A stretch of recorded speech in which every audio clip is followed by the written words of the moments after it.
You know what's really interesting? Most people assume that if you want to get ahead professionally, it's all about the external stuff. Polish up that resume, attend those networking events, master the perfect handshake, send the right follow-up emails. And sure, those things matter to some degree. But here's what I've discovered after years of working with people who feel completely stuck in their professional lives. Biggest obstacle standing between you and the career you want isn't out there in the world. It's right here, inside your own head. I get messages all the time from people who are struggling. They're comparing themselves to others and coming up short every single time. There's this one message that really stuck with me.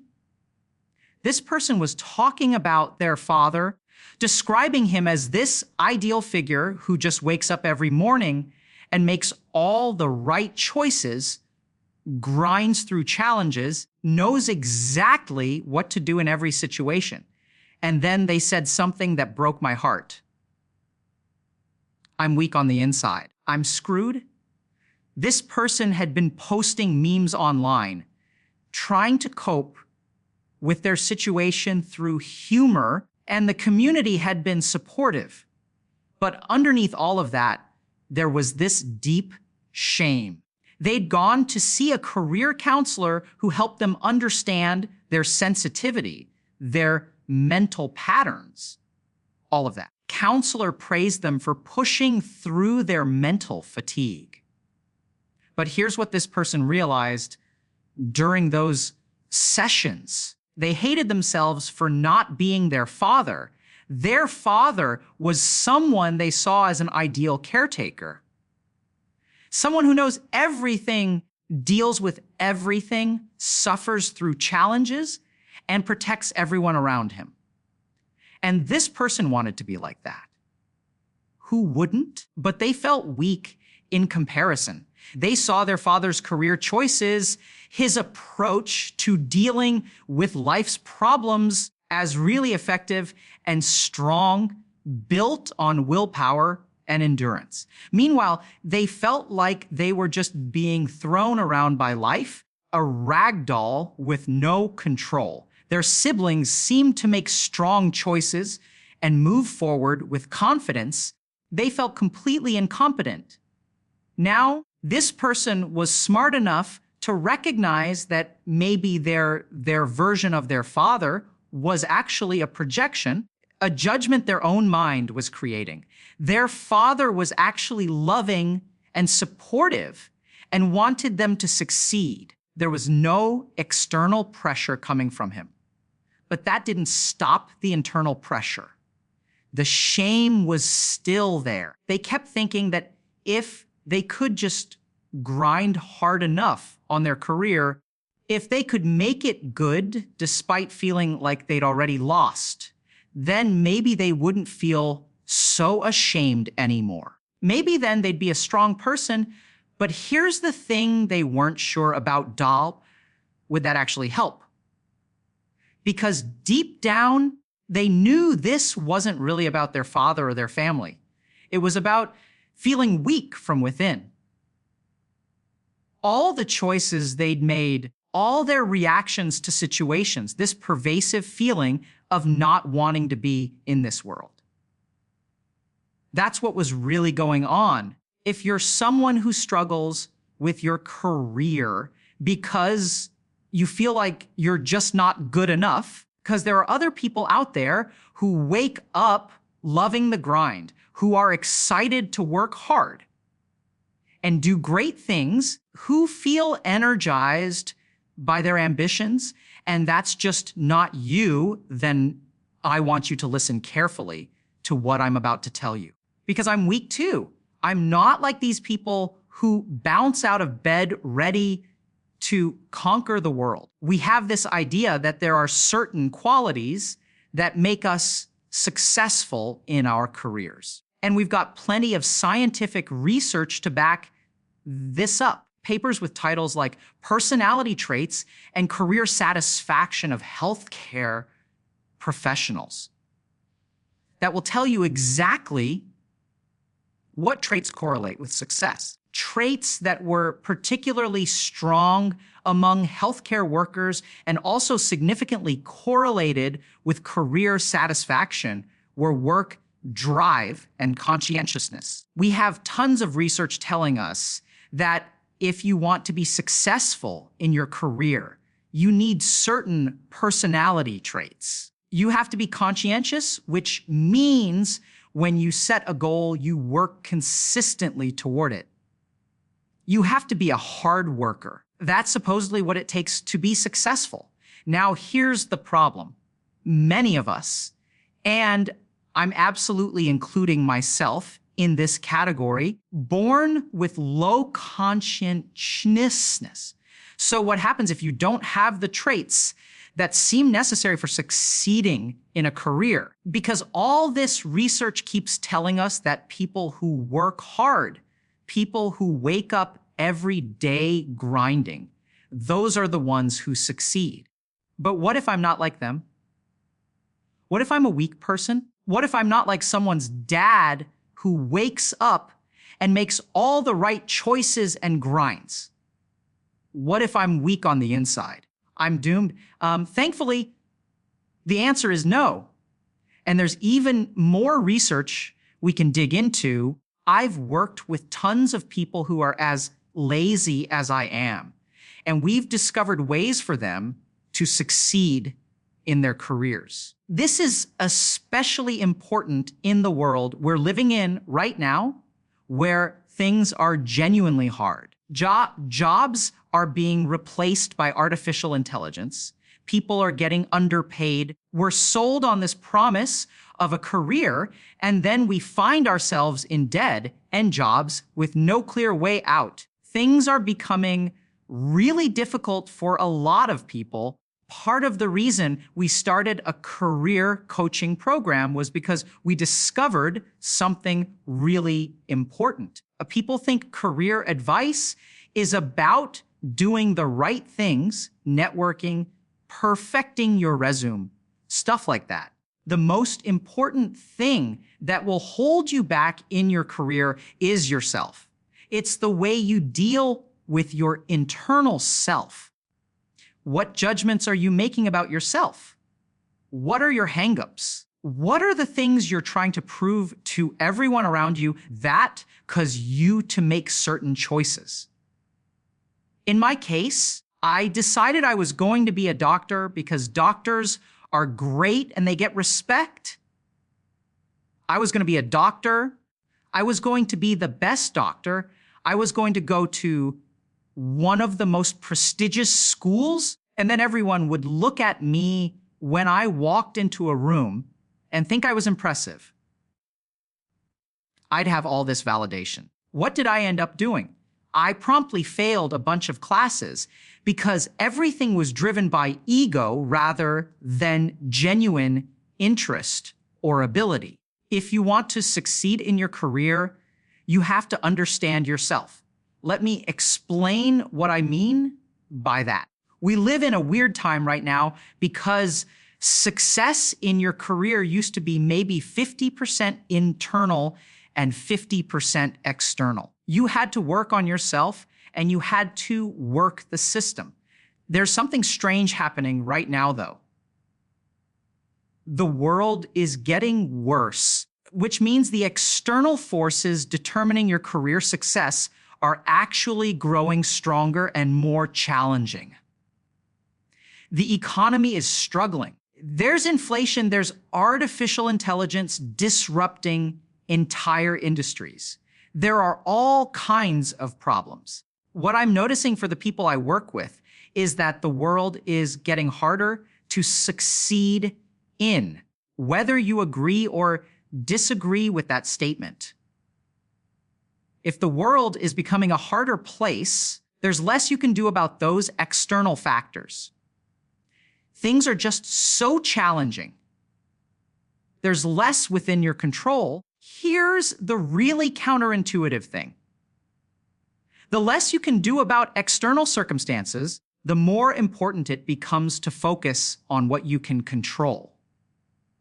the harder the external world becomes, the more crucial it is to work on yourself. You need to invest more in your internal development because that's really the only thing you can fully control and optimize. When the world is stacked against you, you need to be operating at full capacity internally. You can't afford to be anything less than your best self because external circumstances certainly aren't working in your favor. The harder the external world has become, the more important it is to fix yourself. Now, that might sound strange or even unfair. Let me show you the opposite scenario to make this clearer. Imagine I'm alive back in the 1960s. Path to success back then was pretty straightforward. You'd go to college, maybe experiment a bit with the culture of the time into an investment bank and get a job before everything became so optimized and financially precarious. You could buy a house for a reasonable amount, support a family of 4 with a single income, maybe with just an undergraduate degree, and it would be totally fine. You'd get promoted because opportunities were abundant. When the world used to be easier, people didn't have to do nearly as much internal work on themselves. They could slide into a successful job. They could fall into a successful career, which is why we get such questionable advice from some older generations. They'll tell you to just put yourself out there, just show up, just apply yourself. They didn't need to do any of this emotional work. This self-understanding, this introspection that people talk about nowadays, they'd tell you about walking miles to school and then graduating from college and landing a vice presidential position at some company. That's just how it worked back then. You showed up, you demonstrated some basic competence and persistence, and people would give you opportunities and good pay.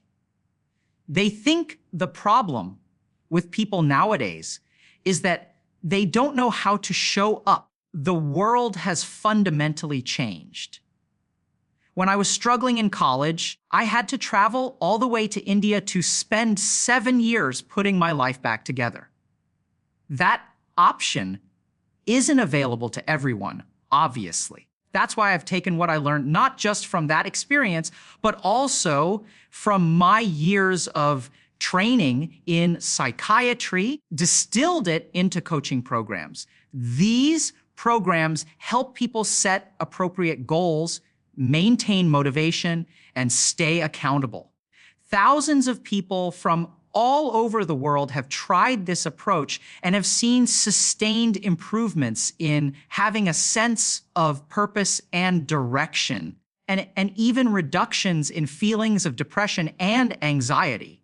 Back in previous generations, you didn't have to do much self-work because the world was easier. We have objective indicators of this. At housing price indices compared to median income, look at how much a degree improves your earning power now versus then. There are strong economic indicators showing that this isn't just someone pandering to younger generations or trying to get attention online.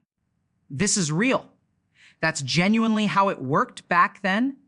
The easier the world is, the less you have to work on yourself, playing the tutorial of a video game. You don't need to have all your moves polished and perfected because what you're up against isn't difficult.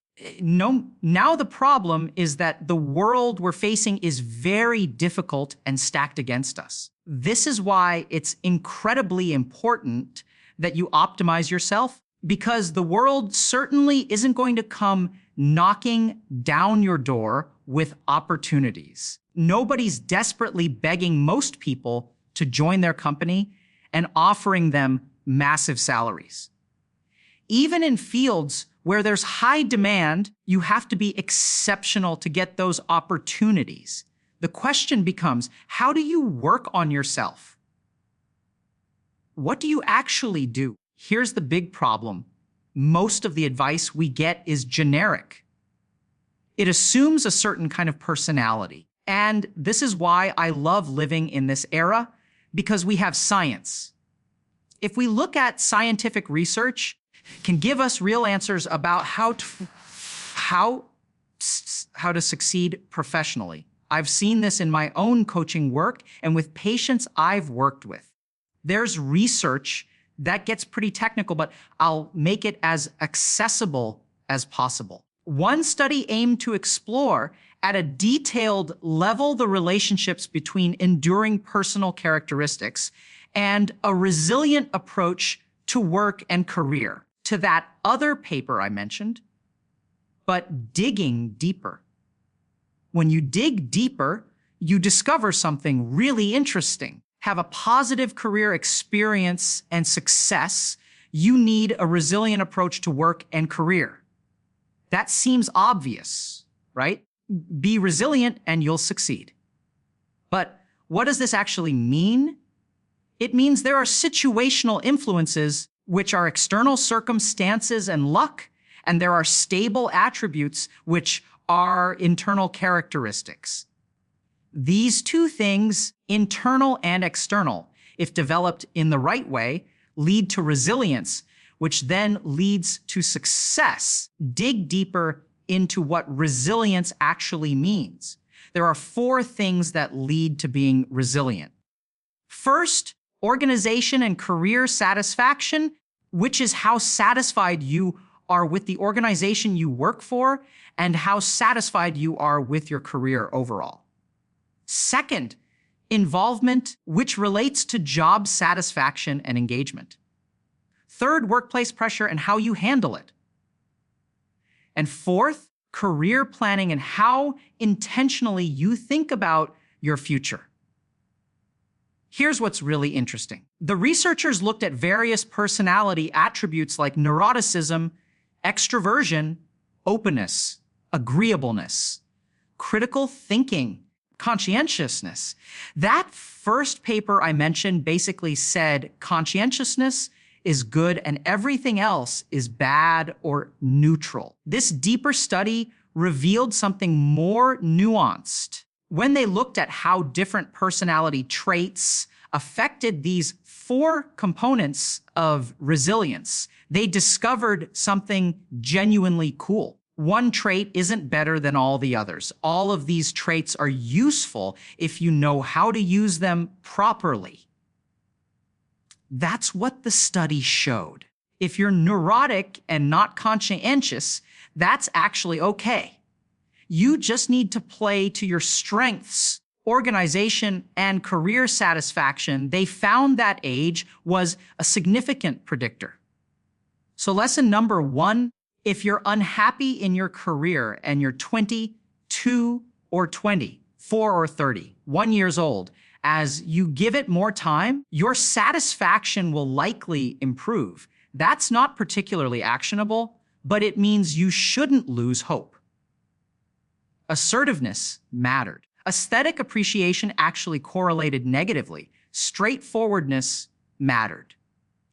And here's something surprising. Impulsiveness could lead to career satisfaction in certain contexts. For career and job involvement, achievement striving was a significant predictor. That makes sense. Trying to be good at what you do matters. But also, openness to ideas and being open-minded mattered. I want to pause here because this is important. This isn't just about the hardest working people succeeding. This means is that certain attributes like being open-minded and even being impulsive have actually been shown to improve resilience when used in the right way. Looking at job satisfaction and workplace pressure, hostility significantly predicted lower job satisfaction and more workplace pressure, which makes sense. But here's another interesting finding. The more imaginative you are, the less likely you are to be satisfied with your job. Because if you're imaginative, you're thinking about all the different ways things could be done, all the possibilities, and you're not content with just being a cog in the machine following procedures mindlessly. For career planning, age significantly predicted it. Achievement striving predicted it. Straightforwardness, interestingly, didn't predict it. Openness to ideas predicted it positively. Imagination was less predictive here. What does all this mean? I know it's complicated. Me simplify it. If you're struggling to find success in your career, there are external things you can do, like networking and working on your resume. But what we've found in career coaching, which has become one of our most successful programs, is that you have to work on yourself and your own internal issues first. As you get better as a human being, your career progress will improve, especially in today's world. Today's world will take advantage of you. Today's world will mismeasure your value. Companies will promise you promotions and not deliver. You'll try to make your boss happy, and they'll take advantage of your work ethic. It's challenging out there. You need to be internally strong. What I've seen as someone who works in mental health is that there are certain traits that might lead to career success. But in today's world, if you're just a hardworking person without self-awareness, that might just lead to you getting exploited. I had a patient who worked in investment banking. This person was a genuine superstar. They went to a community college, some fancy, prestigious school. They worked really hard, had been in the military, went to college afterward, finished at a community college, did an interview at a mid-tier investment bank, and absolutely knocked it out of the park. They were hardworking, ended up moving to different investment banks as careers in that field often involve, and eventually landed at a top-tier investment bank, one of the absolute best out there, doing billion-dollar deals with huge companies everyone has heard of. As this person started working harder and harder, they ran into problems because their boss realized they were a workhorse. As long as this person was underneath them doing their work, the boss would get rewarded. One day, boss even took them aside and said directly to their face, "You're going to make me a lot of money on this deal." Can you imagine that? We say conscientiousness works, and it does, but only up to a point. All of your personality attributes, whether you're neurotic, conscientious, whatever, they can help you or hurt you. You have to understand the hand you're dealt. Being dealt weak cards in poker isn't necessarily bad if you know how to play them. You just have to understand your situation. It's not as simple as saying these attributes lead to success and these don't. We talked about how conscientiousness and a tendency toward hard work can actually get you into trouble. I've had plenty of patients who work really hard and just get taken advantage of doing tons of work that isn't compensated or appreciated, doing extra work that burns them out. So if you're someone who works really hard, ask yourself one question: what's the return on investment of my effort? What do I actually get when I work hard? How much of this is truly appreciated? Another trait people struggle with is neuroticism. We tend to think of neuroticism, which is the tendency to see problems and worry about them, as purely negative. People who are high on neuroticism have more anxiety, more paranoia, and life feels harder. But neuroticism is very important for predicting and preventing problems. People who end up in demanding professions, like medicine, often score high on both neuroticism and conscientiousness. When I'm afraid I'm going to fail, even when I've already studied extensively and I sit at home on a Friday night studying extra because I'm paranoid and anxious about potentially failing, that's who ends up with perfect grades. Instead of going out with friends, I'm staying home studying even though I've probably studied enough already. The key thing about neuroticism is you need some degree of emotional regulation to not let it take complete control of you. The way you should treat neuroticism is as your mind telling you about particular problems you could encounter.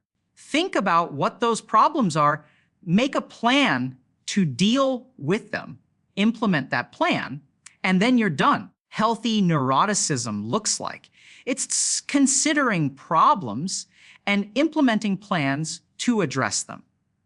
Sometimes it gets to be too much. Often what happens is we don't deal with neuroticism this way. We try to shut it down or distract ourselves from it.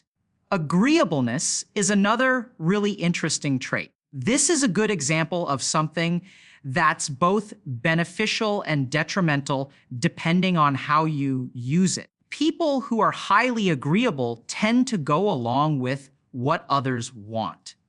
If you're too agreeable, you'll get taken advantage of. If you're not agreeable enough, people will dislike working with you. Understanding the ways you're not agreeable and thinking about how to implement those tendencies in a positive way. For example, if you don't like the way your manager does something that makes sense, maybe they are doing it wrong.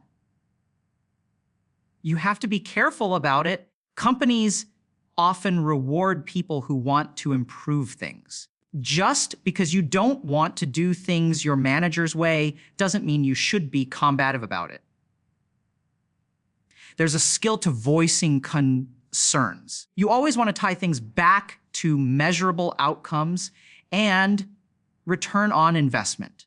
I see so many posts online and hear people complaining in real life about how things at their job are terrible, and they tried to tell management and got fired for it. They say their manager is power tripping or has ego issues, but what they're doing is terrible for the company. Depending on how you approach these situations, there's a certain finesse involved. Speaking up can either get you punished or rewarded. If you see a problem at work, first of all, tie it to concrete outcomes. Don't blame people. Don't get angry to your boss and say something like, "Hey, I noticed you do things a certain way. Would you be open to talking about a potential adjustment? I had a thought." Be respectful. Frame it as a suggestion. What do they think about it? Often we get really bent, out of shape, and want to do things a particular way. And then we go to people with that energy. That's what happens with low agreeableness. You have no patience for other people's inefficiency or mistakes. You have to learn how to tone that down. But that low agreeableness is actually giving you a path toward improving things at the workplace. That's what's beautiful about it. We've talked about conscientiousness, neuroticism, and agreeableness. Now let's discuss extroversion and openness. Openness is really interesting because if you remember, for some factors in that research, it improved outcomes, and for others, it might have made them worse. Openness means being open to new things, being willing to think about things differently, receiving new information, trying different approaches. Generally speaking, when we're more open, we tend to be happier.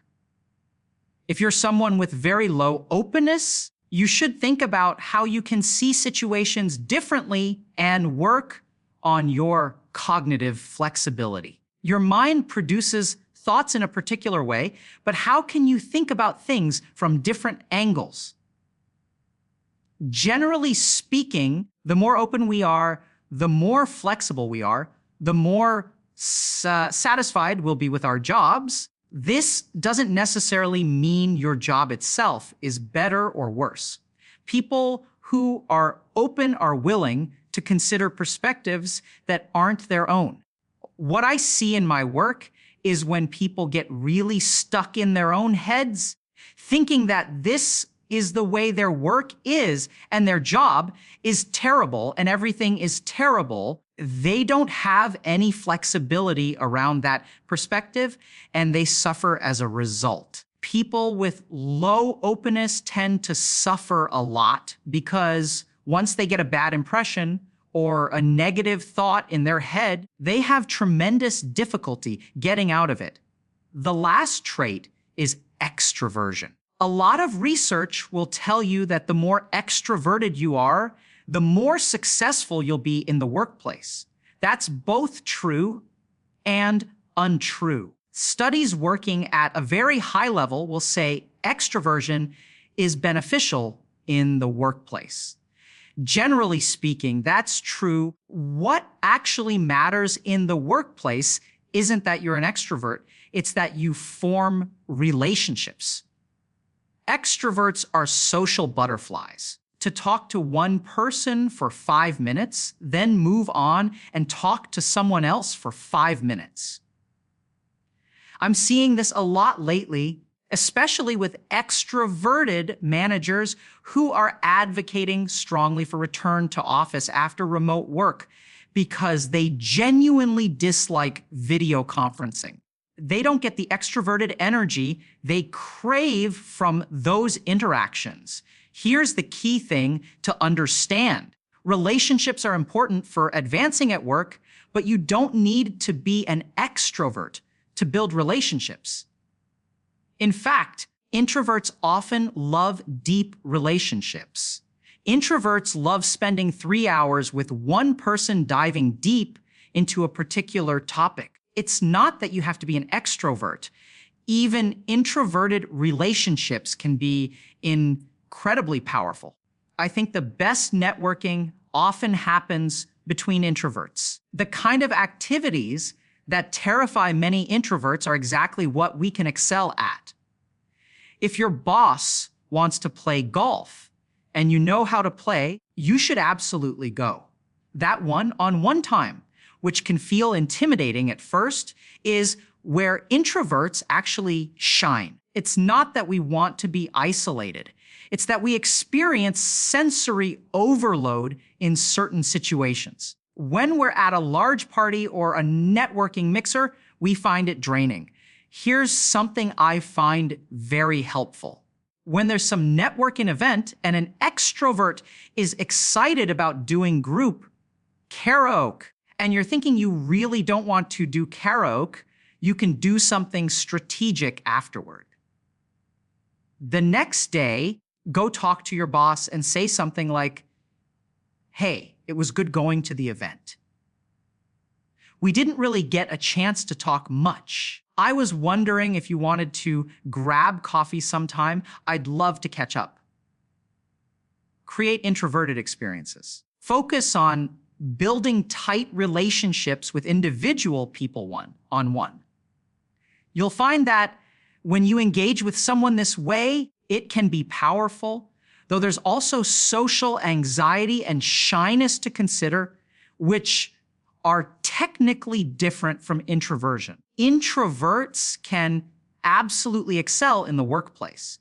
I often find that the most introverted people, when they understand how to leverage their strengths, can be incredibly effective. Think about characters from stories who illustrate this well. There are examples of introverts who are exceptional at forming one-on-one relationships and having meaningful interactions. They might not be the life of the party, but they build deep, loyal connections that serve them throughout their careers. That's pure introvert excellence.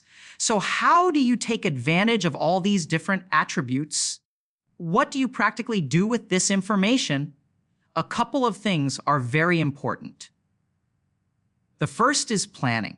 When I work with people who aren't doing well in their careers, they often don't plan. If you look at all the people who are successful in demanding fields like medicine or finance, there's one attribute many of them share. Might decide to pursue a pre-medical track at age 15.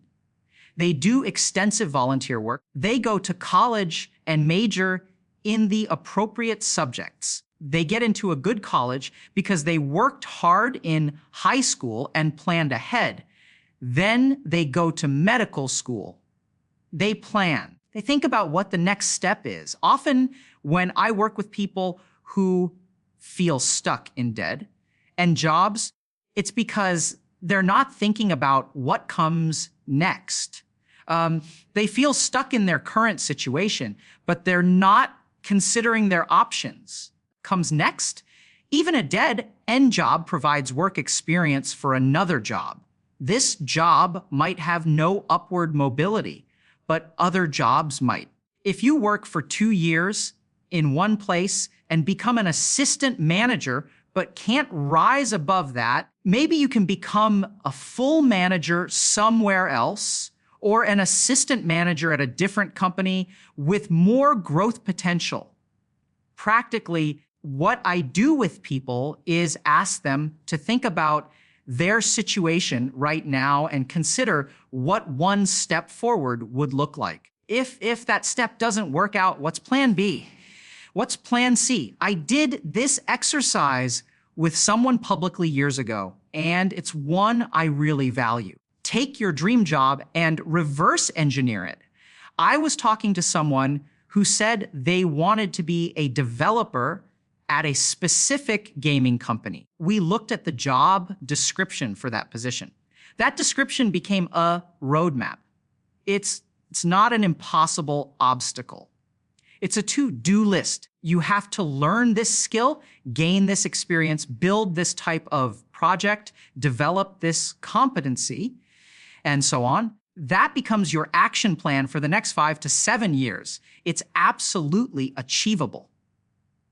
Now, if you do all those things, will you end up at that specific company? Nobody knows for sure. Some of that depends on luck, external circumstances, timing. But you've dramatically increased your chances. The key is to really think about what comes next. That's the most important question you can ask yourself repeatedly. What's next? What's the next step? What comes after that? The second thing, and you're probably going to resist this one, is critical thinking. Most people don't actually know how to think critically. Most of us never get trained in genuine critical thinking. We think we're thinking critically, but we're not. There's a researcher who won a major prize in economics who basically demonstrated that most human beings don't actually know how to think critically. This isn't meant as an insult. I don't think critically half the time either. Let me tell you what critical thinking actually is. In medical school, they teach critical thinking because if doctors don't learn it, patients suffer. The mind usually works is when you encounter a situation, your mind immediately produces an answer. An answer just floats up, and you believe that answer was arrived at through critical thought. That's usually not what happened. In medicine, we get trained in something called differential diagnosis. It's really simple conceptually, but hard to implement. It's actually very challenging. When you see a patient, all your medical training is going to tell you this patient has a specific problem. A child comes in, they have the flu. Flu is going around in the community. Seems like they've got the flu. The flu test comes back negative. Flu tests are negative 30% of the time anyway. So maybe they're one of those cases with a false negative. They must have the flu. That's when patients run into trouble. We have to practice differential diagnosis. It could be the flu, could be another virus, could be a different infection entirely, could be an underlying cancer that hasn't been detected, could be an autoimmune disease, could be an environmental allergy, could be many different things. We have to train ourselves to consider all the possibilities we didn't initially think about. That's what critical thinking really is. One difficult but useful exercise for critical thinking as it relates to careers. Write a full page about your career situation. Explain why you are where you are. What are the factors that have led you to this career situation? Where are you right now and how did you get here? Then be critical of what you've written. Critical means that whatever you think, you need to learn how to think the opposite. You need to be able to construct the strongest possible argument that opposes whatever you believe. Most people aren't capable of doing this honestly. For example, someone might write that they don't have a job because the economy is terrible. It's true that they don't have a job. It's true that the economy is true that we're facing serious economic challenges. Fine. And it's also true that many people still have jobs. That's what it means to be critical of your thinking. Literally, this is what we try to do in coaching and therapy.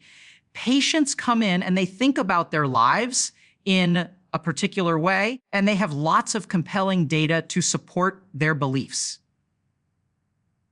That's not what critical thinking is. Critical thinking is thinking in a way that challenges what you believe and examines all the reasons you believe it. It's very difficult to genuinely pick apart your own beliefs. The bottom line is this: world we're living in now is harder than it used to be for building a career.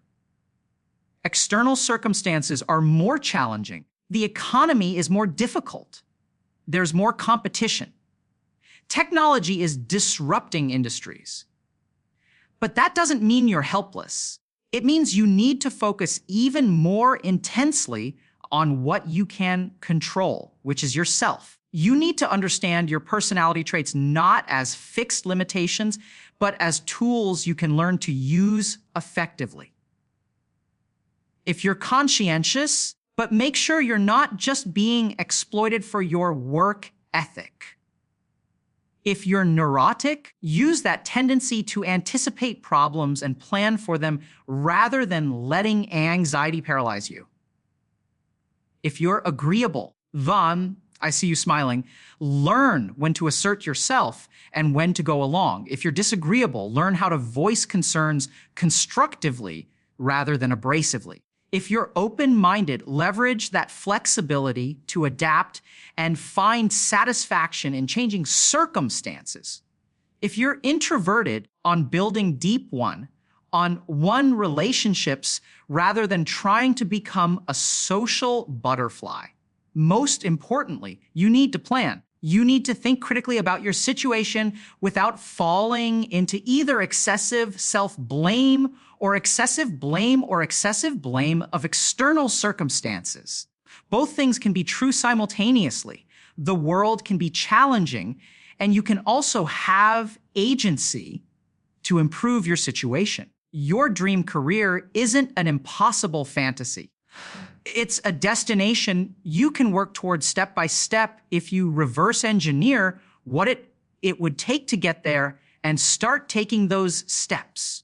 The internal work isn't optional anymore. It's not something you do if you feel like it or if you have extra time. In a world where external circumstances are increasingly difficult, working on yourself, understanding yourself, and learning to use your unique combination of traits effectively is the difference between feeling helpless and feeling capable. It's the difference between being tossed around by circumstances and navigating through them with intention. You might not be able to control the economy or technological disruption or any number of external factors. You can absolutely control how you understand yourself and how you leverage your strengths while managing your weaknesses. That's where your power lies, and that's what will ultimately determine whether you build the career and life you actually want